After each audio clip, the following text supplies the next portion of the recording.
बिस्मिल्लाहिर्रहमानिर्रहीम। अस्सलाम वालेकुम स्टूडेंट्स। आज हम करेंगे चैप्टर नंबर 4 का topic number 4.3 that is work done by gravitational field. Student, work done आप पढ़ चुके हैं कि वर्क डन जो है, जब भी किसी ऑब्जेक्ट के ऊपर आप कोई फोर्स एक्सर्ट करते हैं, अगर उसी फोर्स की डायरेक्शन में कोई डिस्प्लेसमेंट कवर हो तो हम कहते हैं कि वर्क डन जो है वो परफॉर्म हुआ है। इसी तरह ग्रेविटेशनल फील्ड की जो डेफिनेशन है, अर्थ के अराउंड ऐसा रीजन जिसके अंदर कोई भी ऑब्जेक्ट अर्थ का ग्रेविटेशनल पुल फील कर सकती है, उस रीजन को आप बोलते हैं कि ये है इसका ग्रेविटेशनल फील्ड। अब इस टॉपिक के अंदर हम पढ़ेंगे कि ग्रेविटेशनल फील्ड के अंदर वर्क डन जो है वो पाथ पे डिपेंड करता है या डिपेंड नहीं करता। तो प्रीवियस अपने नॉलेज को थोड़ा रिकॉल करेंगे। आपको पता है वर्क जो है एक स्केलर क्वांटिटी है और ये डॉट प्रोडक्ट है फोर्स और डिस्प्लेसमेंट का। अगर आप डॉट को हटा दें, यानी उस प्रोडक्ट को अगर आप ओपन करें, तो ये बनेगा FT कॉज ऑफ थीटा। ये थीटा जो है ये फोर्स और डिस्प्लेसमेंट के बीच का एंगल है। और साथ ही साथ जो फोर्स है, अगर कोई भी बॉडी है तो फोर्स उसका वेट होगी और W इज़ इक्वल टू या F इज़ इक्वल टू होगा mg। तो जब आप फोर्स की वैल्यू पुट करेंगे mg d cause of theta. अब फर्स्ट केस अगर आप कंसिडर करें, कोई ऑब्जेक्ट इस तरह से डिस्प्लेसमेंट कवर कर रही है, उस टाइम पे डिस्प्लेसमेंट इस डायरेक्शन में कवर हो रहा होगा और फोर्स जो है वो डाउनवर्ड एक्ट कर रही होगी। अब यहाँ पे एंगल बन रहा है 90 डिग्रीज, यानी theta is equal to 90 degree. तो स्टूडेंट्स, जब थीटा 90 डिग्री होगा तो वर्क क्या होगा? ज़ीरो होगा। बिल्कुल इसी तरह एक सेकंड केस हम कंसिडर करते हैं कि एक ऑब्जेक्ट जो है वो अपवर्ड मूव कर रही है और उसका वेट जो है वो डाउनवर्ड एक्ट कर रहा है। तो इस केस में डिस्प्लेसमेंट और फोर्स जो है दोनों ऑपोजिट डायरेक्शन में मूव कर रही हैं। थीटा क्या बनेगा? 180 डिग्रीज। इस केस में वर्क क्या हो जाएगा? माइनस हो जाएगा, यानी नेगेटिव होगा। कॉज 180 डिग्री होता है -1, तो वर्क डन होगा -mg/d, यानी इस केस में वर्क डन हो जाएगा नेगेटिव। अब आप इसकी एक्सप्लेनेशन में कंसिडर करें कि ये दो पॉइंट्स हैं, एक पॉइंट A है और एक पॉइंट C है। आपने पॉइंट A से पॉइंट C तक पहुंचना है। उसके लिए आप कौन कौन सा पाथ जो है वो फॉलो कर सकते हैं? आपके पास 3 पाथ हैं। आप A से B तक जाएं और B से C तक, या आप A से D तक जाएं और D से C तक, या फिर आप डायरेक्ट A से C तक चले जाएं। तो ये 3 तरह के पाथ होंगे। आप इन तीनों पाथ्स के अलोंग वर्क डन जो है वो कैलकुलेट करेंगे। इन तीनों पाथ्स के अक्रॉस जब आप वर्क डन कैलकुलेट करेंगे तो आप देखेंगे कि क्या वर्क डन जो है पाथ पर डिपेंड करता है या नहीं। तो फर्स्ट पाथ जो है वो है ABC। तो पाथ ABC के अलोंग वर्क होगा WABC। इसमें आप पहले वर्क कैलकुलेट करेंगे A to B, यानी WAB, उसके अंदर ऐड करेंगे work from B to C, यानी WBC।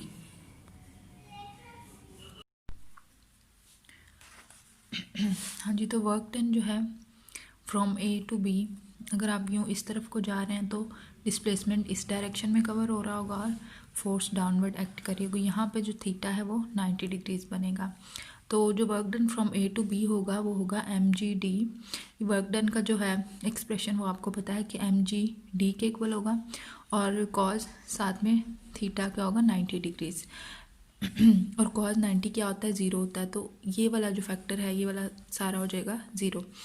W from B to C जो है, B to C आप मूव करें अपवर्ड और फोर्स एक्ट हो रही है डाउनवर्ड, तो इस वक्त जो एंगल है वो बन रहा है 180 डिग्रीज। कॉज 180 डिग्रीज होता है -1, तो इसका मतलब है ये वाला वर्क हो जाएगा नेगेटिव, यानी -mg/h। अब यहाँ वर्क डन जो है from A B to C जो है वो उसकी वैल्यू आपके पास आ गई -mg/h के इक्वल। नेक्स्ट आपने कैलकुलेट करना है work from A to D and then D to C, वो होगा WADC के इक्वल। तो पहले आप कैलकुलेट करेंगे work from A to D। ये A to D ये बिल्कुल यही वाला केस है जो B to C था, और B to C जो वर्क था वो था -mg/h। डायरेक्ट वही वैल्यू आप पुट कर दें यहाँ पे -mg/h, साथ में आप D to C वर्क आप कैलकुलेट करेंगे, और D to C बिल्कुल वही केस है जो A to B था, तो यहाँ पे वर्क आया था 0। बिल्कुल इसी तरह यहाँ पे आप डायरेक्ट 0 पुट कर सकते हैं। तो वर्क फ्रॉम ADC क्या आ जाएगा आपके पास? -mg/h। दोनों पाथ के अलोंग वर्क आपने कर लिया कैलकुलेट। अब जो थर्ड पाथ है आपके पास फ्रॉम A to C, इसके अलोंग आपने वर्क डन जो है वो कैलकुलेट करना है W from A to C। इसके लिए आप क्या करेंगे? ये पाथ आपके पास स्ट्रेट लाइन नहीं है, ये एक वेरिएबल सा पाथ है, इस पाथ के अलॉन्ग वर्क डन कैलकुलेट करने के लिए आप क्या करेंगे, इसको आप हॉरिजॉन्टल और वर्टिकल कंपोनेंट्स में डिवाइड कर लेंगे। यूँ ये वर्टिकल कंपोनेंट, ये हॉरिजॉन्टल, ये वर्टिकल, ये हॉरिजॉन्टल, और हर कंपोनेंट को आप नाम देंगे। वर्टिकल कंपोनेंट्स को मैंने नाम दिया डेल्टा y1, सेकंड वाले को delta y2 up to delta yn, last वाले कंपोनेंट का नाम हो गया। अब स्टूडेंट्स जो हॉरिजॉन्टल कंपोनेंट है उनको मैंने कोई नाम नहीं दिया क्योंकि उनके अक्रॉस वर्क डन की वैल्यू क्या होगी, 0। बिल्कुल इसी तरह जैसे हॉरिजॉन्टल कंपोनेंट के अक्रॉस वर्क की वैल्यू 0 हो गई थी और वर्टिकल कंपोनेंट के अलॉन्ग वर्क की कुछ वैल्यू आई थी, इसलिए हमने वर्टिकल कंपोनेंट्स को नाम दे लिए और हॉरिजॉन्टल वालों को हमने एज इट इज़ रहने दिया, उसको सॉल्व नहीं करने की ज़रूरत क्योंकि उसके क्रॉस वर्क ने क्या हो जाना है, 0। तो अब आप क्या करेंगे, हर कंपोनेंट के लिए वर्क की वैल्यू कैलकुलेट करेंगे। फर्स्ट वन के लिए होगी W1 minus mg delta y1। बिल्कुल यही केस है, ये बन रहा, अपवर्ड जा रही है बॉडी और फोर्स नीचे लग रही है, तो माइनस mg, चूँकि जो आपकी हाइट है वो डेल्टा y1 है तो क्या हो जाएगी यहाँ पे फर्स्ट वाले में डेल्टा y1 आ जाएगी। सेकंड वाला वर्क जो है W2 is equal to minus mg delta y2 up to Wn is equal to minus mg delta yn हो जाएगा। इन सारे वर्क्स को आप कर लेंगे ऐड। जब इन सबको आप ऐड कर लेंगे, minus mg delta y1 plus minus mg delta y2 plus up to so on minus mg delta yn, तो आप माइनस mg कॉमन लें, delta y1 plus delta y2 up to so on delta yn, इन सबको आप add करें। अब ये जो सारे कंपोनेंट्स हैं ये आप देख रहे हैं, इनकी हाइट है और ये टोटल यहाँ से यहाँ तक कितनी हाइट है, h हाइट है ये, तो इस पूरे की जगह आप h पुट कर सकते हैं, यहाँ लिख दिया कि ये h के इक्वल है। So work done along path A to C क्या आ गया आपके पास, माइनस mg h के इक्वल। तो जो तीनों आपने रिजल्ट कैलकुलेट किए अब आप 3 पाथ्स के along from ABC to ADC to AC, all the above results show that the work done is independent of the path in gravitational field. सारे रिजल्ट ये शो कर रहे हैं कि तीनों जो हैं वैल्यूज़ वर्क की वो सेम आई हैं, माइनस mg h ही आई हैं। हालांकि आपने डिफरेंट पाथ्स को फॉलो किया है फिर भी वैल्यू सेम आई है, तो इसका मतलब है कि ग्रेविटेशनल फील्ड के अंदर जो वर्क डन है ये पाथ पे डिपेंड नहीं करेगा, ये इंडिपेंडेंट ऑफ पाथ होगा। तो ऐसी फील्ड जिसमें work done independent of path होता है उसको आप बोलते हैं कंजर्वेटिव फील्ड। अब नेक्स्ट कंजर्वेटिव फील्ड कौन सी होती है, जिसमें वर्क डन एक तो हो इंडिपेंडेंट ऑफ पाथ और दूसरा अक्रॉस ए क्लोज पाथ वर्क की वैल्यू आएगी 0। अब पहले वाला केस तो आपने देख लिया कि आपने एक ग्रेविटेशनल फील्ड के अंदर 3 पाथ्स के अलॉन्ग वर्क कैलकुलेट करके देखा तो तीनों के अलॉन्ग सेम वर्क आया। अब जो सेकंड वाला है कि क्लोज पाथ में वर्क 0 होगा, यहाँ से इसको हम क्लियर करते हैं। आपके पास ये क्लोज पाथ है, A से B आप जाएंगे, B से C, फिर C से D और देन D से A की तरफ। अच्छा, अब आपने हर पाथ के अलॉन्ग वर्क जो है उसकी वैल्यू कैलकुलेट करनी है और देन चारों को आपने ऐड करना है और W टोटल निकालना है। डायरेक्ट स्टेप किया मैंने W total is equal to first वाला जो है ये हॉरिजॉन्टल पाथ है, डिस्प्लेसमेंट इस तरफ को होगा फोर्स डाउनवर्ड, तो इधर हो जाएगा वर्क 0 पुट कर दिया। B टू C जो वर्क होगा वो होगा माइनस mg h, क्योंकि आप अपवर्ड मूव कर रहे हैं और फोर्स डाउनवर्ड एक्ट कर रही है, तो इसकी जगह आप लगा देंगे माइनस mg h। थर्ड वाला जो पाथ है C टू D, ये फिर हॉरिजॉन्टल है, इसके क्रॉस वर्क डन होगा 0 वैल्यू पुट कर दें। फोर्थ पाथ है आपके पास D टू A। अब D टू A के केस में आप डिस्प्लेसमेंट भी नीचे कवर कर रहे हैं और फोर्स भी डाउनवर्ड एक्ट कर रही है, दोनों सेम डायरेक्शन में, थीटा बनेगा 0 डिग्रीज।